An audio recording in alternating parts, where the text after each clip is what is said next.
Avez-vous remarqué à quel point le silence est devenu rare? Nous vivons entourés d'écrans, de sons et de voix qui ne s'arrêtent jamais, même pas un instant. Mais au fond, c'est le bruit intérieur qui nous fatigue le plus. Cette vidéo est une invitation à faire une pause et à écouter ce qui compte vraiment. Non pas le son des notifications, mais celui de l'âme. Vous découvrirez ici que la paix ne réside pas dans les montagnes lointaines, mais dans la capacité à faire taire le chaos qui vous habite. Avant de continuer, respirez profondément. Connectez-vous à votre âme et préparez-vous. Si ce sujet vous a déjà touché, aimez-le, partagez-le avec tous ceux qui ont besoin de se réveiller et écrivez dans les commentaires « Le silence est le son de ma paix ». Il en était arrivé au point où même le son des notifications semblait hurler dans sa tête. C'était comme si le monde entier exigeait des réponses immédiates, au prix de sa propre tranquillité d'esprit. Il décida alors qu'il devait disparaître, non de la carte, mais de lui-même. Il laissa son téléphone éteint sur la table, comme quelqu'un qui dit adieu à une vieille addiction. Il prit un sac à dos léger, quelques livres sur la pleine conscience et partit à la recherche de quelque chose qu'il ne parvenait plus à définir. Peut-être était-ce simplement le silence, ou peut-être redécouvrait-il le son de son âme. Sur la route, chaque kilomètre semblait dissiper une partie de l'anxiété accumulée. Les lumières de la ville s'éteignaient et la nature l'accueillait avec une sérénité dont il avait oublié l'existence. L'histoire motivante qui commençait là ne parlait ni de réussite ni d'objectif, mais d'un autre type d'accomplissement, le contrôle mental, le courage de s'éloigner du bruit et d'écouter ce que l'esprit a vraiment à dire. Quiconque l'a expérimenté sait que le silence est l'enseignant le plus exigeant qui soit. Dans la cabane, la solitude sentait le bois et résonnait comme le vent. Au début, le vide l'effrayait. Il n'y avait ni internet ni j'aime, juste l'écho de ses propres pensées. Mais quelque chose en lui commença à se réorganiser. Il s'assit près de la fenêtre et réalisa que l'absence de stimulation n'était pas une punition, mais une guérison. Petit à petit, la paix de l'esprit qu'il recherchait commença à se manifester dans de petites choses. Le craquement du plancher, le chant lointain d'un oiseau, le simple fait d'être là, de respirer. Il commença à noter de brèves réflexions dans un carnet. Il griffonnait de courtes phrases, presque comme des mantras. « Videz votre esprit et l'univers le remplira de l'essentiel ». Ces mots ne sortaient pas d'un livre, mais de l'intérieur. L'acte d'écrire devenait un exercice de pleine conscience. À chaque ligne, je sentais le poids des jours précédents se dissiper. C'était comme si, pour la première fois, j'étais véritablement présente dans mon propre corps, quelque chose de si simple et pourtant si oublié. Le plus curieux, c'est que, même loin de la ville, il avait l'impression de rentrer chez lui. Le véritable voyage n'était pas géographique, mais intérieur. Et tandis qu'il contemplait le coucher de soleil par les hublots de la cabine, une étrange sensation l'envahit. Peut-être le silence que nous redoutons tant est-il le premier pas vers l'écoute de ce qui compte vraiment. Il l'ignorait encore, mais le bruit du vent ne serait que le début. Le premier jour, le silence n'était pas paisible, il était inconfortable. Le bruit du vent qui frappait les vitres semblait plus fort que ses propres pensées. Il arpentait la cabine pour tenter de se distraire, mais il n'y avait rien d'autre à faire qu'être avec lui-même. Et c'était là le plus dur. L'horloge semblait mettre une éternité à avancer d'une seconde, et son tic-tac devenait un cruel rappel de la dépendance de l'esprit humain au mouvement. Quiconque a connu l'agitation de la ville le sait, quand le corps s'arrête, l'esprit hurle. Et il apprenait, à travers la douleur, ce que signifie se regarder en face sans les distractions du monde moderne. À la tombée de la nuit, il essaya de se concentrer sur un vieux livre qu'il avait apporté, Le pouvoir du moment présent d'Eckhart Tolle. Les mots parlaient de pleine conscience, de l'art de rester présent, mais il parvenait à peine à lire plus de quelques pages. Son esprit sautait d'une pensée à l'autre, tel un singe agité. Puis il réalisa quelque chose de profond. Le véritable contrôle mental ne consistait peut-être pas à maîtriser les pensées, mais à les observer sans s'y identifier. Il s'assit donc en silence, les yeux fermés, laissant le tourbillon passer comme des nuages dans un ciel orageux. À chaque heure qui passait, ou ce qui semblait être des heures, quelque chose changeait. Il commençait à comprendre que le silence n'était pas l'ennemi, mais le miroir. Le bruit du vent se mêlait à celui de sa respiration, et peu à peu l'agitation laissa place à une étrange familiarité. Pour la première fois, il sentait qu'il pouvait exister sans besoin, faire rien. C'était une petite victoire invisible, un pas vers la paix de l'esprit qu'il avait toujours recherché dans les choses extérieures sans jamais la trouver. Le vide commençait à prendre sens. Au cœur de cette expérience, il se souvint d'un vieux mentor qui lui avait dit « Le silence est le langage du sage. Quiconque le comprend se comprend lui-même. Ces mots résonnèrent en lui comme une cloche lointaine. Il se remit à écrire, non pas pour échapper au bruit, mais pour comprendre ce qu'il cachait. Et là, entre deux phrases, naquit une nouvelle histoire motivante, non pas sur la conquête du monde, mais sur la conquête de son propre esprit. « Fais le vide dans ton esprit », répéta-t-il, « et le monde entier se réorganise autour de toi. » À la tombée de la nuit, il s'allongea et écouta le vent danser dehors. Il n'y avait ni musique, ni lumière, juste la vie à l'état pur. Il ressentait à la fois peur et réconfort, un mélange confus d'émotions que seuls ceux qui avaient affronté leur propre silence pouvaient comprendre. Et c'est dans ce malaise qu'il commença à comprendre ce qui allait arriver.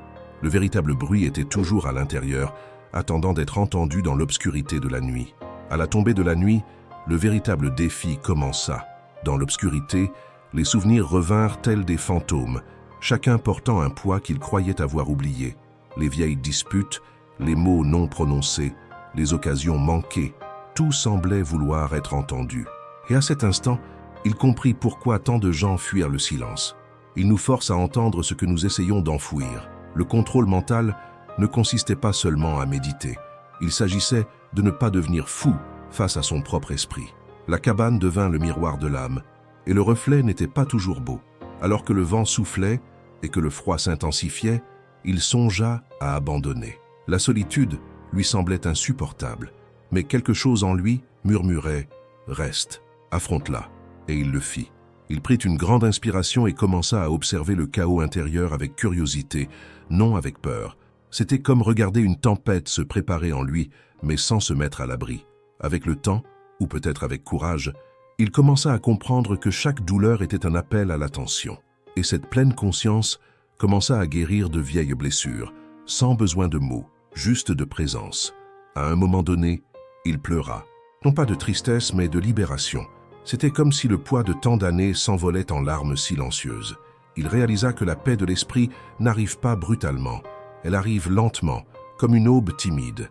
Et plus il laissait le silence l'envahir, plus il se sentait léger. C'est alors qu'il comprit que la souffrance n'est pas un ennemi, mais un maître. Et la leçon était claire.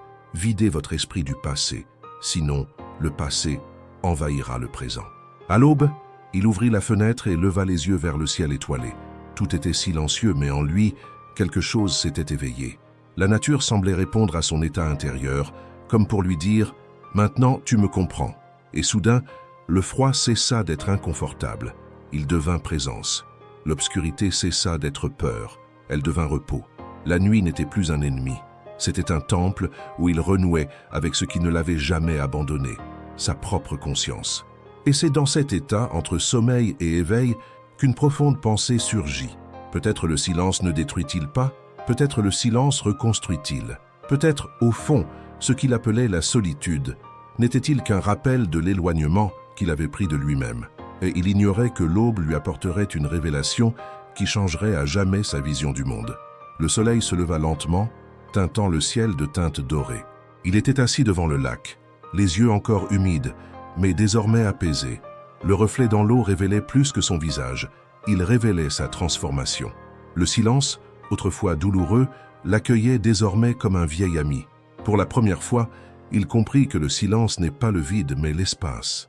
L'espace pour ressentir, entendre, percevoir ce qui avait toujours été là, caché derrière le bruit de la vie. Et là, à cet instant, il fit l'expérience du véritable sens de la pleine conscience. Il prit le carnet et écrivit « Quand le bruit s'arrête, la vérité parle ». C'était simple, mais profond. Il comprit que la paix de l'esprit ne se trouve pas dans les lieux, mais dans les états de conscience. On peut vivre dans le chaos de la ville tout en restant en silence. C'est une forme de contrôle mental qui ne s'apprend pas dans les livres, mais par la pratique quotidienne. Respirer profondément avant de réagir, écouter avant de répondre, observer avant de juger. C'était, en effet, la sagesse vivante. Tandis que le vent lui caressait le visage, il réalisa que le lac n'était pas seulement un paysage, c'était une métaphore. À la surface, tout bouge, mais au fond, tout est calme. Et il en va de même pour l'esprit. Le problème n'est pas le vent, mais le manque de profondeur. Il comprit que se vider l'esprit ne consiste pas à effacer les pensées, mais à les laisser passer sans s'y accrocher. Il s'agit de plonger suffisamment profondément pour comprendre que rien de ce qui vient de l'extérieur n'a le pouvoir de détruire ce qui est solide à l'intérieur. Il resta là des heures, ou ce qui lui sembla des heures, sans penser à rien de particulier, juste à exister. Et c'est dans cet état qu'il comprit quelque chose qui allait bouleverser sa perception de la vie. Le silence n'est pas l'absence, c'est la présence absolue. Chaque son de la nature était une symphonie vivante, et il en faisait partie. Pour la première fois, il se sentait complet, sans avoir besoin de remplir quoi que ce soit. Avant de se lever, il sourit. Non pas d'un sourire euphorique, mais d'un sourire sincère, celui de quelqu'un qui comprenait enfin ce qu'il cherchait. Il n'avait plus besoin de fuir la ville ni la vie. Le silence qu'il avait trouvé dans les montagnes vivait désormais en lui, et c'est avec cette nouvelle voix intérieure qu'il retournerait au monde, transformé, mais toujours en apprentissage. Le retour en ville se fit en silence, mais quelque chose en lui avait irrémédiablement changé. Même circulation, même klaxon, même rythme effréné, mais il n'était plus le même. Il parlait moins, écoutait davantage. Et d'une certaine manière, cela lui permettait de mieux comprendre les gens. Il lisait l'empressement sur chaque visage, la lassitude dans chaque regard. Il ne se laissait plus emporter par le bruit collectif, car il avait désormais son propre rythme intérieur. C'était sa nouvelle histoire motivante, un voyage intérieur. Ses proches remarquèrent le changement. « Tu as l'air différent », lui dirent-ils, et il sourit, sans avoir besoin d'explication. Car comment expliquer la paix de l'esprit à quelqu'un qui ne s'est jamais autorisé à l'entendre? Il apprit que le silence est contagieux. Plus on le vit, plus les autres le ressentent. Au travail, il réagissait calmement. Dans les conflits, il gardait son calme.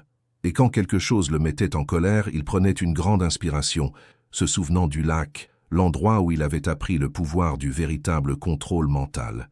Quelqu'un lui demanda un jour ce qu'il avait fait en montagne. Il répondit « J'ai appris à faire le vide », et la personne rit, incompréhensible.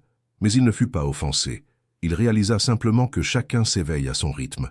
Après tout, ceux qui n'ont pas encore affronté leur propre silence croient que la paix est synonyme d'ennui. Il savait que ce n'était pas le cas. La paix est puissance.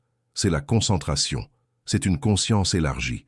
Au fil des jours, il commença à voir la beauté là où il voyait autrefois la routine. Le petit déjeuner devint un rituel, le trajet jusqu'au travail une méditation en mouvement. Il ne courait plus contre le temps, il marchait avec lui. Et cette pleine conscience donnait du sens à chaque geste, aussi petit soit-il. C'était comme si la vie avait retrouvé sa saveur, comme si le bruit du monde n'était plus qu'une bande-son. Et tandis que le soleil se couchait sur les immeubles de la ville, il sentit à nouveau le vent lui caresser le visage, le même qu'il avait autrefois accompagné à travers les montagnes. Il ferma les yeux et sourit. Le silence l'habitait désormais, même au milieu du chaos. Et c'est à cet instant qu'il comprit. La véritable sagesse ne consiste pas à fuir le bruit, mais à y trouver le calme. Le silence qui a transformé la vie de ce jeune homme peut aussi transformer la vôtre. N'attendez pas que le monde ralentisse pour trouver la paix. Apprenez à la créer en vous. Commencez dès aujourd'hui. Coupez le bruit, fermez les yeux et respirez. La réponse que vous cherchez n'a jamais existé. Elle a toujours été en vous. Et maintenant, dites-moi, avez-vous écouté le son de votre propre âme ou simplement le bruit du monde? Commentez ci-dessous et partagez cette histoire de motivation avec quelqu'un qui a besoin de redécouvrir son silence intérieur. Abonnez-vous à la chaîne, activez les notifications et continuez à apprendre à vivre avec plus de sens, de contrôle mental et de tranquillité d'esprit.